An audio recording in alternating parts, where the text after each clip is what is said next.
अस्सलाम वालेकुम नाज़रीन, मैं हूं आपका होस्ट अहमद फवाद। अहम खबरों के साथ आज की व्लॉग में आपकी खिदमत में हाजिर हूं। सबसे पहली बड़ी ब्रेकिंग न्यूज़ तो ये है कि प्रोफेसर जियोंग, जिनकी जानिब से ईरान, अमेरिका, इसराइल जंग के हवाले से बहुत सारी प्रिडिक्शंस की गई थी जो कि दुरुस्त साबित हुई।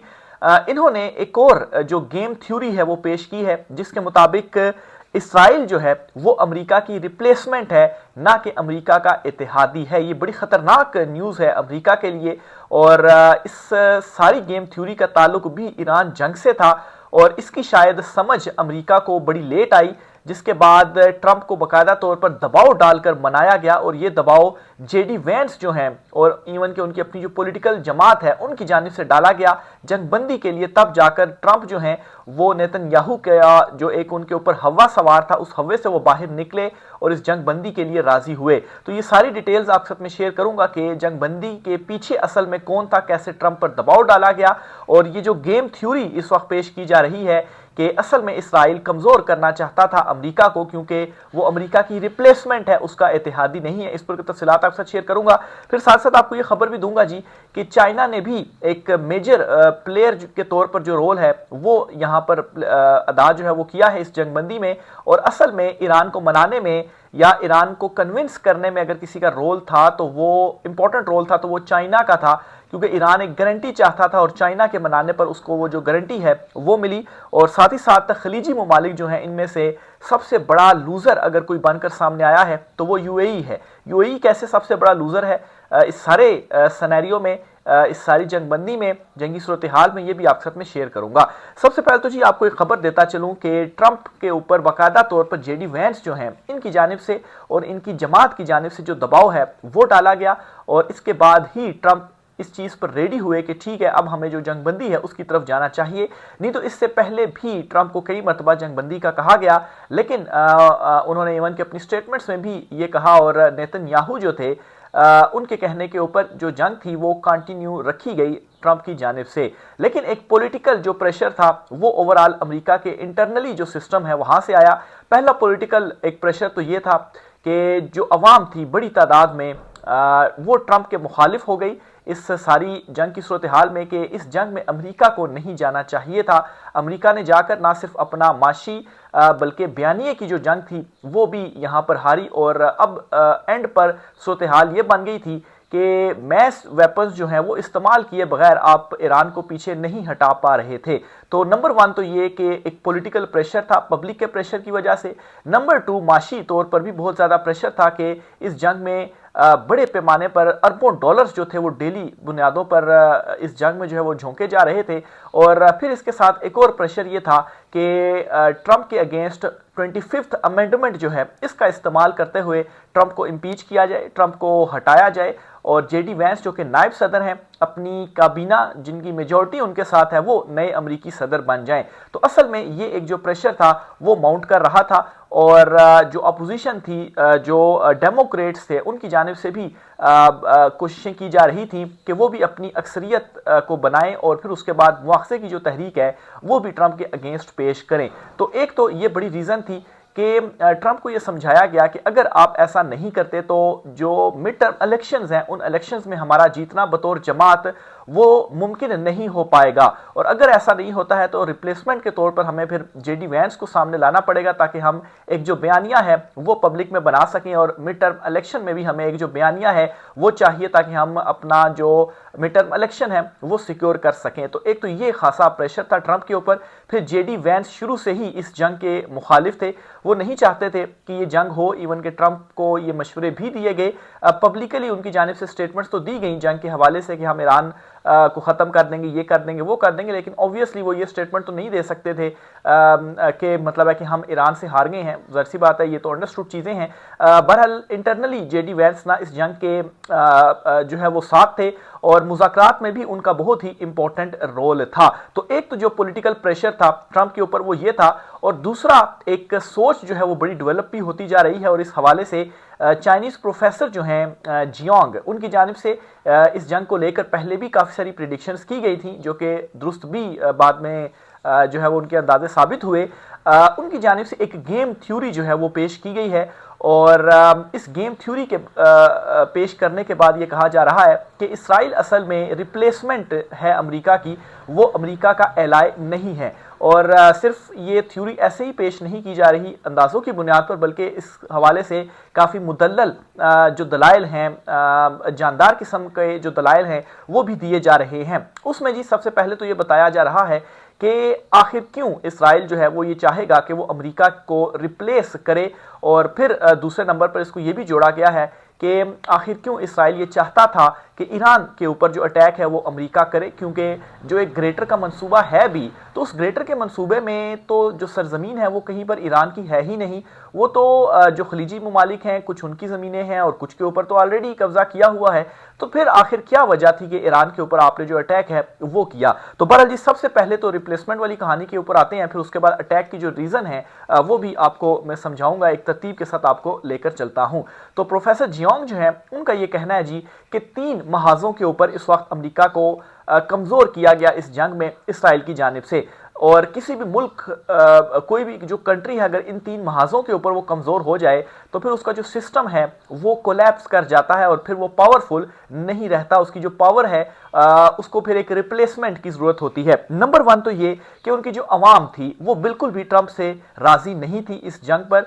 उनका इवन के ट्रंप जो थे वो जितने भी माजी के सदूर आए हैं अमेरिका में उनसे अगर कंपेयर किया जाए तो ट्रंप सबसे ज़्यादा गैर मकबूल इस वक्त प्रेसिडेंट हो गए थे। इवन कि उनकी अपनी जमात जो है उनको ये कह रही थी कि अगर हमें मिड टर्म में सर्वाइव करना है, अपने हक में बयानियां बनाना है, तो फिर हम सारा जो मुद्दा है वो ट्रंप के ऊपर डालते हुए जेडी वैंस के जरिए ट्रंप को हटाकर वो सदर बन जाएंगे और कैबिनेट की जो अक्सरियत है वो भी फिर जेडी वैंस के साथ होगी। तो उनकी पार्टी के अंदर भी ये जो सोच थी वो उभर रही थी। तो इसका मतलब ये हुआ कि एक अगर अमेरिकन प्रेसिडेंट जो हैं जिनको ताकत की अलामत इस तरह समझा जाता है कि अमेरिका को इस वक्त से बात समझा जाता है कि पूरे मिडल ईस्ट में ओवरऑल उनका जो है वो कंट्रोल है, बेसिस जो है वो उनकी यहाँ पर मौजूद हैं। तो इसलिए एक अमेरिकी प्रेसिडेंट के साथ अगर ऐसा होता तो ओवरऑल अमेरिका की जो इमेज थी उसे काफ़ी ज़्यादा असर जो है वो पड़ता कि देखें एक अमेरिकी प्रेसिडेंट जो है वो किस तरह के जो डिसीजंस हैं वो ले रहा है और उसे रोकने वाला कोई नहीं। इवन के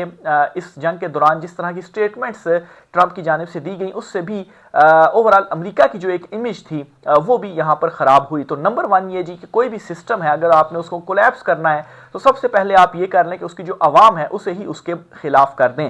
फिर दूसरी इंपॉर्टेंट रीज़न ये बताई कि इस जंग में बड़ा जो माशी नुकसान है वो भी अमेरिका को हुआ। वो ऐसे अमेरिका को हुआ कि सस्ते ड्रोन्स जो थे अमेरिका के बड़े भारी जो जहाज थे वो गिरा रहे थे। रोज़ाना की बुनियाद पर कोई 1 से 3 अरब डॉलर जो हैं वो खर्चा आ रहा था। इसके अलावा जो नुकसान है वो अलहदा है।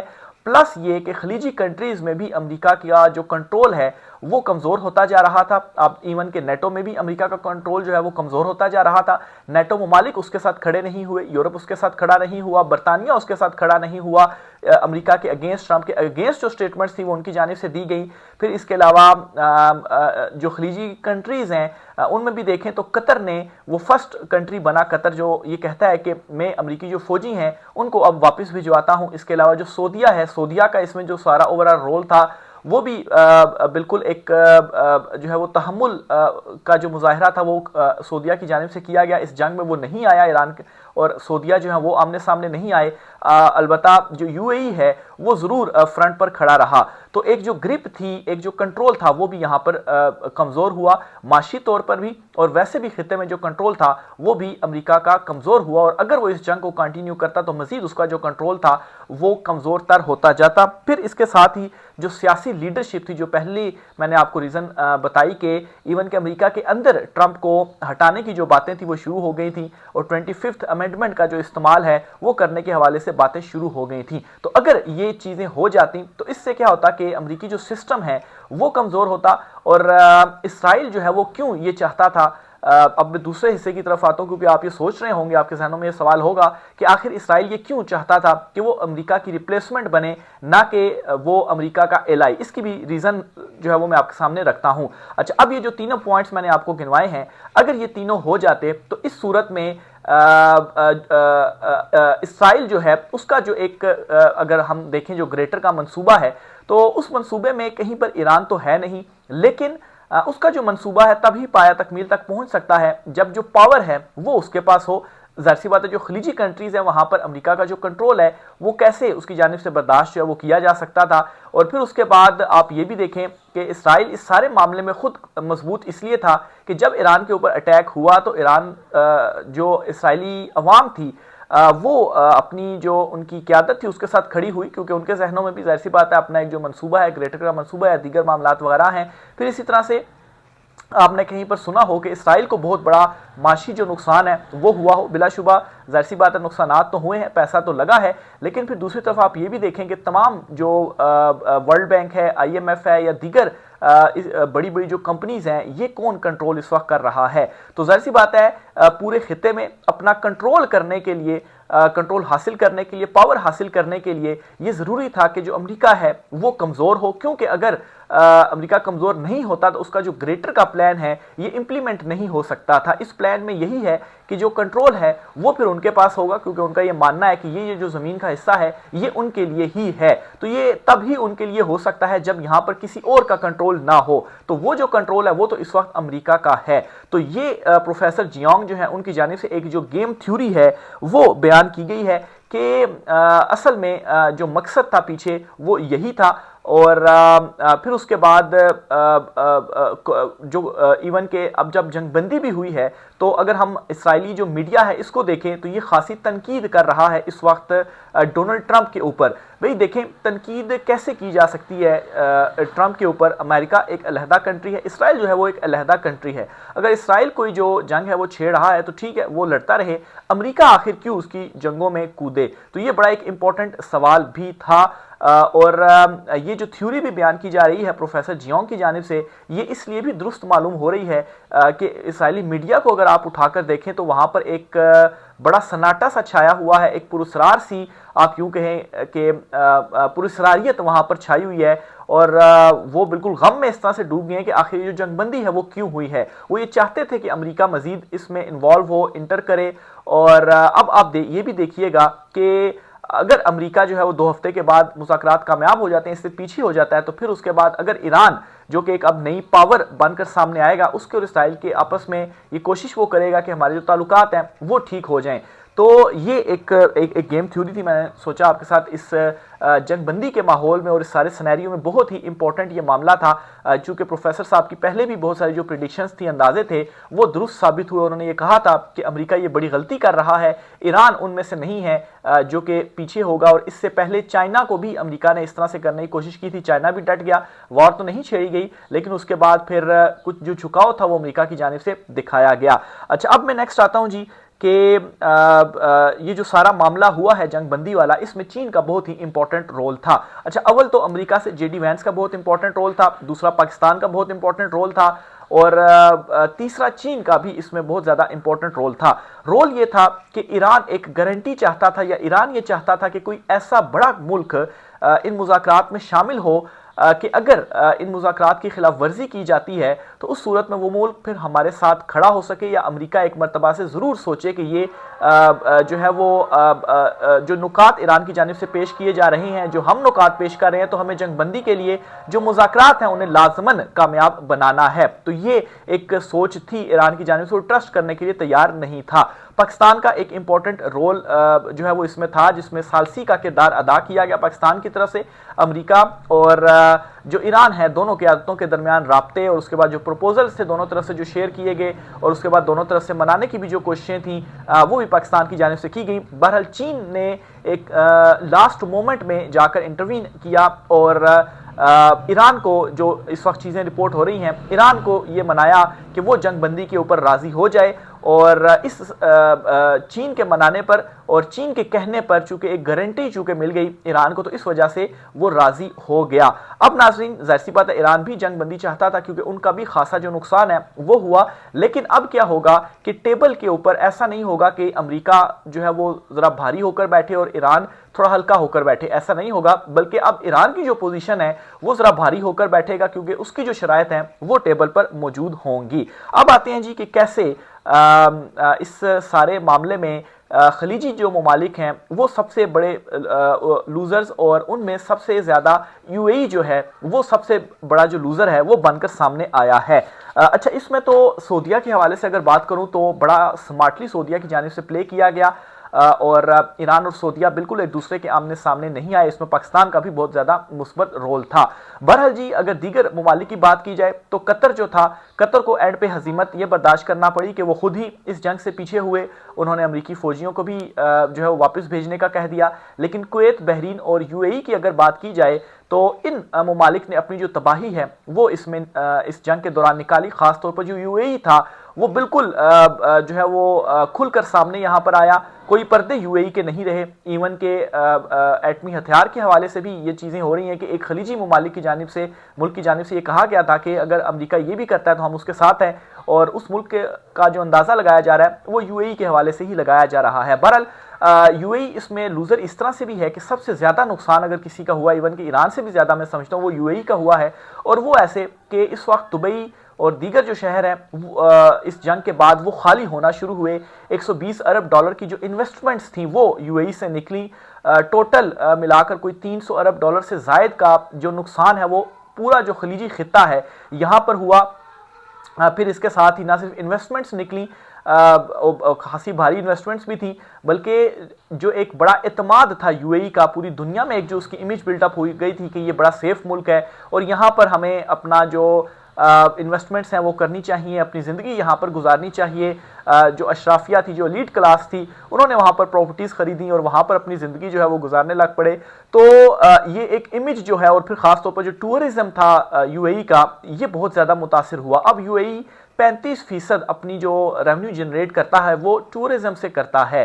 تو اب آپ بتائیں کہ جو ایک ڈیمیج ہوئی ہے امیج یو اے ای کی، وہ کیسے دوبارہ بحال ہوگی؟ کیا اب یو اے ای کے اوپر دوبارہ سے اعتماد کرنے کے لیے تیار ہوں گے ممالک؟ اور پھر اس کے بعد اگر نہیں ہوتے، پبلک نہیں ہوتی، وہاں پر انویسٹمنٹس نہیں کرتی، تو یہ جو سارا ریونیو جنریٹ ہوتا ہے یہ کہاں سے دبئی یا یو اے ای جو ہے وہ پھر پورا کرے گا؟ تو یہ ایک بہت بڑا معاشی طور پر لاس ہے۔ پھر نہ صرف اتنا، بلکہ جو ان کے تیل کے ذخائر ہیں وہ بھی کافی سارے، وہاں پر بھی جو ڈیمیجز ہیں، تیل کے ذخائر کہیں یا ریفائنریز وغیرہ کہیں، کچھ جو ڈیمیجز ہیں وہ بھی رپورٹ جو ہیں وہ ہوئے ہیں۔ ایون کہ قطر جو ہیں وہ جو ایل این جی پروڈیوس کرتے ہیں، ان کے بھی ایل این جی کے جو پلانٹس ہیں وہاں پر بھی ڈیمیج ہوا ہے، اور یہ اندازہ لگایا جا رہا ہے کہ 5 سال ان کو لگیں گے، یا منیمم بھی 3 سال ان کو لگیں گے دوبارہ سے وہ سٹرکچر بنانے میں اور دوبارہ سے اپنی جو ترسیل ہے اسے شروع کرنے میں۔ تو اب اس کا مطلب یہ ہے کہ یہاں سے بھی جو ان کا ریونیو جنریٹ ہوتا تھا یہاں سے بھی ان کو جھٹکا پہنچا، اور دوبارہ سے ری بلڈنگ کرنے کا مطلب یہ ہے کہ اس میں بھی کافی جو عرصہ ہے وہ انہیں لگے گا۔ پھر یو اے ای کے حوالے سے ایک یہ بھی ہے کہ پاکستان کے ساتھ جو تعلقات ہیں وہ ذرا سرد مہری کی طرف اس وجہ سے بھی چلے گئے کہ اچانک سے جب مشکلات تھیں تو یو اے ای کی جانب سے اپنے جو کوئی 4.5 ارب ڈالرز تھے وہ واپس مانگے گئے۔ بہرحال پاکستان نے حامی بھری کہا کہ ہم واپس دیتے ہیں، اور سعودیہ کے قریب پاکستان زیادہ ہو گیا۔ تو تعلقات کی بنیاد پر بھی دیکھا جائے تو کوئی سمارٹلی پلے نہیں کیا گیا یو اے ای کی جانب سے۔ اب آپ اگر تعلقات کو بھی دیکھیں تو ایران اور یو اے ای کے شاید تعلقات اتنی جلدی ٹھیک نہ ہو پائیں اگر دونوں کے درمیان صلح صفائی ہوتی بھی ہے، لیکن سعودیہ کے ساتھ ہو جائیں گے۔ کیوں ہو جائیں گے؟ کیونکہ ایک تو اس میں پاکستان شامل ہوگا، اور دوسرا امپورٹنٹ چیز یہ ہوگی کہ سعودیہ اس سارے ایڈونچر میں اس نے تحمل کا مظاہرہ کیا، اور ایران اور سعودیہ براہ راست آمنے سامنے نہیں آئے۔ تو یہ جی کچھ اہم ترین تفصیلات تھیں، اس حوالے سے مزید جو بھی ہوتا ہے آپ سے چیزیں شیئر کریں گے۔ جی رائے کا اظہار کیجیے گا، اجازت دیجیے، اللہ حافظ۔